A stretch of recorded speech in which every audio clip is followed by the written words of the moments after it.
Hello everyone! Welcome back to D20 Sundays. I'm your host as always, Ian, the part-time Dungeon Master. If you're wanting to support the channel, links down below as to how you can do that. Buy a t-shirt. Bye. Anyways, let's go on to today's episode, which is about dragons. You're probably wondering, Ian, the fuck has taken you so long to talk about dragons? We're what? Near 100 episodes? Is that what it is? I think, maybe, I don't know. I can't keep track anymore. I'm too busy thinking about paint. If you're wondering why I'm thinking about paint, it's because I'm thinking about painting something, and I don't know what I want to paint. Anyways, let's talk about dragons. So, there's a lot to talk about when it comes to dragons. In fact, I could probably do an episode on each individual dragon if I wanted to, just talking about my different times interacting with them, or perhaps even just their abilities and so on. But instead, this is going to be a general overview of all dragons, and what makes them so terrifying to deal with. So let's start with the general things that all dragons have. Lair effects, or lair actions. They all get actions within inside their lair. They vary from dragon to dragon based upon their color and what type of lair they live in. Do remember that certain dragons live in certain areas, such as, if I recall correctly, the bronze like coastlines and the blacks like swamps. The blues like deserts, and the whites and silvers like mountains, cold, cold mountains. So that is key to keep in mind, as that affects what layers actions that they have, or more of their layer actions are based around that. They also have regional effects. Regional effects to where they essentially twist and turn the world around them for about 6 miles.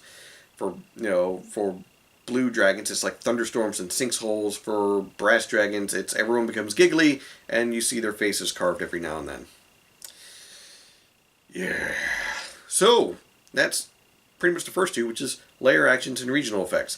They all have them. They all vary, for the most part.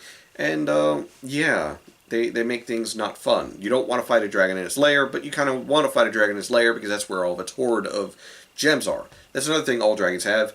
Money. They like having treasure troves of money, of gold, silver, and copper, and platinum, and gems, and statues, and art, whatever that they deem of value.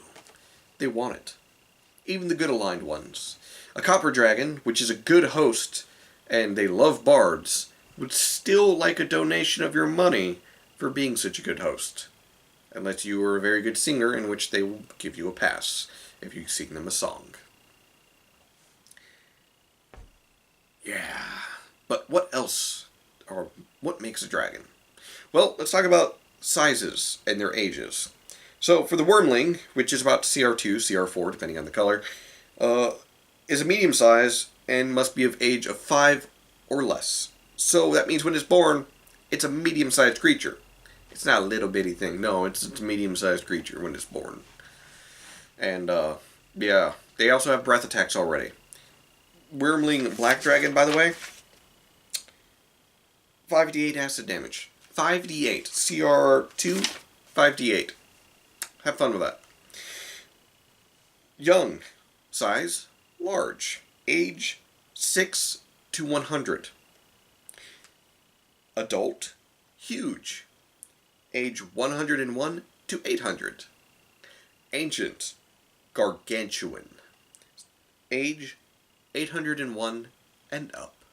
Dragons can live for thousands of years so long as they sustain themselves with, food and, everything else that a dragon needs. What does a dragon need other than food and whatever they want? What are you going to do? Tell them no? Good luck with that. So what defines the different types of dragons? Well, they're essentially broken into 2 groups. The chromatics, which are black, blue, red, white, and green. And then the metallics, which is brass, bronze, copper, gold, and silver, and pretty much what they stand for. Chromatic dragons are the evil ones. Those are the colored ones, just like the red, blue, and all that fun jazz. Those are the evil ones. They are nasty, they are mean, and they are extremely territorial. You come within 6 miles of their lair and they realize that you are there, well, you're not going to have a good time. They're primarily driven by greed and ego, especially the blue ones. Oh boy, are they vain. They are vain and have a sense of superiority, so they will take on essentially minions and henchmen to essentially work underneath them because it makes them feel like that they're more important and superior to these lowlifes. So, just so you know, none of the dragons of the chromatic have like any sense of honor. But if you appeal to the vanity of a blue dragon, well, you might get away with some. So yeah, dragons are evil, at least the chromatic ones. They are by no means virtuous. Now, the chromatic ones do have some use to them. They make really good fights for the party. I have had my share of fighting against dragons, as well as laying dragons. There's a video I did about that up in the iCard. Anyways, so what about the metallic dragons? The brass, bronze, copper, gold, and silver. Well, they're virtuous. Shapeshifters too. But for the most part, they are virtuous, and they find that having a long memory helps shape their opinions of people. Sometimes it's not a good thing. So, here's a good example. Say a paladin. By the book, lawful good, strict moral compass, paladin. Is disliked by a dragon, a gold dragon, because that paladin's ancestor, some 300-400 years ago, stole something, so like a minute little statue figurine from that dragon. That dragon does not like that paladin because of something his ancestor did. So that paladin's going to have a hard time making amends. Yeah. And that's just how things work. But nonetheless, metallic dragons tend to be very good in a number of senses. Copper dragons are good hosts, as I believe I mentioned. They will take money in exchange for being a good host. Essentially, they won't force it out of you, but, it's kind of like they'll strong-arm you. It's like, hey, I was a good host to you. Perhaps you should leave a donation of something to add to my treasure, since I was such a good host to you. And they'll give you a pass if you're a good bard. So if you're able to play them a good tune and sing a good song, they'll let you pass. What else is there about dragons? Oh yeah! Their bite attacks, their claw attacks, when they get old enough, their wing attacks, their legendary actions, and their legendary resistances. Dragons, the older they get, the more powerful they get, and the more terrifying they get. Yeah. Dragons. Fun. Maybe. I'm not sure. But another thing about dragons that everyone wants to know about is their breath attack. Every dragon has a breath attack. The chromatics have 1, and the metallics have 2. I think one of them actually has 3. But what can they do with their breath attacks? Well, it's simple. Their color bases what breath attack that they have, such as the red dragon does fire, the black dragon does acid, the green dragon does poison, and so on and so forth. But here are all the breath attacks, and I marked them all over here so that way I would remember them. Acid, lightning, poison, fire, cold.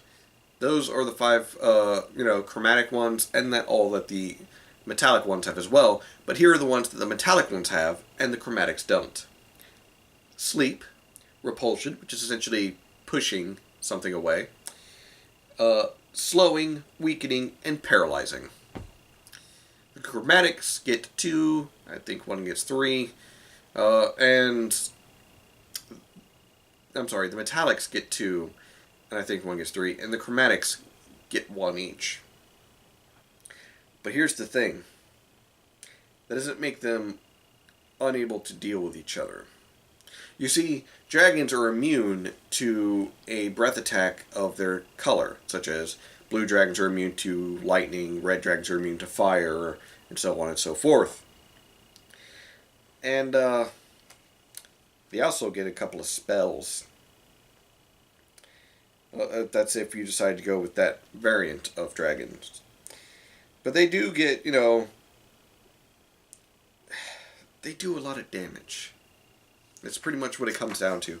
Dragons, with their layer actions, their regional effects, their breath attacks, their bite attacks, their claw attacks, their wing attacks when they are big enough, their tail attacks when they're big enough. they are terrifying for one reason or another. And if you give them magic through the variant dragon innate spellcasters, whoo, boy, are they going to do a lot of damage. Dragons, based upon what color they are, determines where their lair is and what they might do within their lair or within a region around their lair. So, yeah. Dragons are terrifying. But just because they're terrifying doesn't mean the players need to be afraid of them. They should definitely respect their power, though. If the players are foolhardily charging in headfirst towards a dragon, the dragon should be like, oh, you're all in a line. Breath attack.